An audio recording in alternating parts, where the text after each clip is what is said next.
ರೈಲು ಪ್ರಯಾಣಿಕರ ಅನುಕೂಲಗಳನ್ನು ಇನ್ನಷ್ಟು ಹೆಚ್ಚಿಸುವ ಸಂಬಂಧ ರೈಲ್ವೆ ಸಚಿವ ಅಶ್ವಿನಿ ವೈಷ್ಣವ್ ದೆಹಲಿಯ ರೈಲ್ವೆ ಭವನದಲ್ಲಿ ನಿನ್ನೆ ಹಿರಿಯ ಅಧಿಕಾರಿಗಳೊಂದಿಗೆ ಸಭೆ ನಡೆಸಿದರು. ರೈಲ್ವೆ ನಿಲ್ದಾಣಗಳ ಮೂಲಸೌಕರ್ಯ ಲಭ್ಯತೆ, ಪ್ರಯಾಣಿಕರ ಸೌಲಭ್ಯವನ್ನು ಹೆಚ್ಚಿಸುವುದು, ಭದ್ರತೆಗೆ ಸಂಬಂಧಿಸಿದ ಕ್ರಮಗಳನ್ನು ಕಟ್ಟುನಿಟ್ಟಾಗಿ ಜಾರಿಗೊಳಿಸಿರುವ ಬಗ್ಗೆ ಅವರು ಅವಲೋಕನ ನಡೆಸಿದರು. ರೈಲ್ವೆ ನಿಲ್ದಾಣಗಳ ನಿಯಂತ್ರಣ, ಪ್ರಯಾಣಿಕರ ನಿರ್ವಹಣೆ, ತಂತ್ರಜ್ಞಾನಾಧಾರಿತ ವಿಚಕ್ಷಣೆ ಮತ್ತು ನಿಲ್ದಾಣಗಳ ಆವರಣದೊಳಗಿನ ಸಂಚಾರವನ್ನು ಸುಲಭಗೊಳಿಸುವ ಬಗ್ಗೆ ಅಗತ್ಯ ಕ್ರಮಗಳನ್ನು ಕೈಗೊಳ್ಳಬೇಕೆಂದು ಸಚಿವರು ಅಧಿಕಾರಿಗಳಿಗೆ ಸೂಚನೆ ನೀಡಿದರು.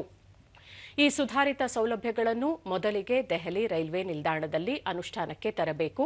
ಇದರ ಸಾಧಕ ಬಾಧಕಗಳನ್ನು ಅವಲೋಕಿಸಿದ ನಂತರ ಇತರೆ ನಿಲ್ದಾಣಗಳಿಗೆ ವಿಸ್ತರಣೆ ಮಾಡಬೇಕೆಂದು ಅವರು ನಿರ್ದೇಶನ ನೀಡಿದರು.